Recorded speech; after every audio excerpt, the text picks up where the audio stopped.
It's been yet another great week in Huntsville sports. This is your weekly sports update. I'm your host, Kendall Morris, and this is what you've missed.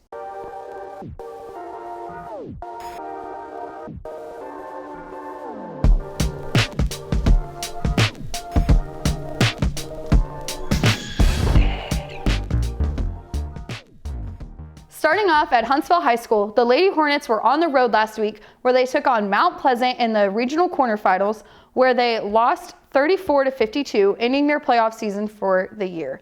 And the Lady Huntsville softball team was also on the road in Tyler as they went and they played in the TASO tournament, winning 4 out of the 5 games. And Huntsville baseball played A&M Consolidated, where they lost 5-1.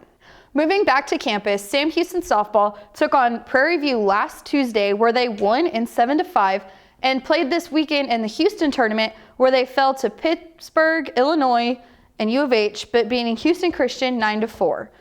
The tennis team lost 7-0 against Rice on Saturday in the non-conference match, while bowling traveled to Greensboro, placing second in the Stallings Invitational.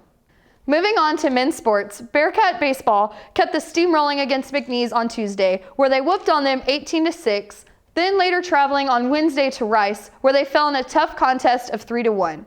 As they made their way to Round Rock and the Carbach Classic, nobody thought that they would do what they did. And on day 1, they shut out Iowa of a contest of 6-0, going into game 2 competing against Kansas State, beating up on them 8-3, and going into day 3 as the last undefeated team of the Carbach Classic, they did fall to number 1 ranked LSU of a contest of 6-4.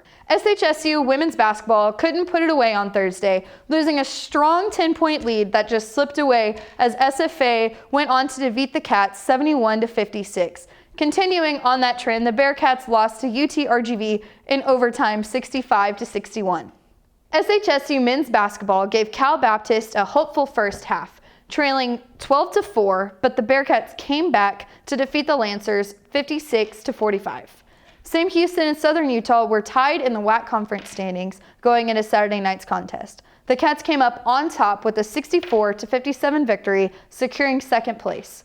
To close out, Coy Grant was named the WAC Player of the Week. Thank you for joining us in this weekly recap of Sam Houston Sports. My name is Kendall Morris, and I'll see you next week.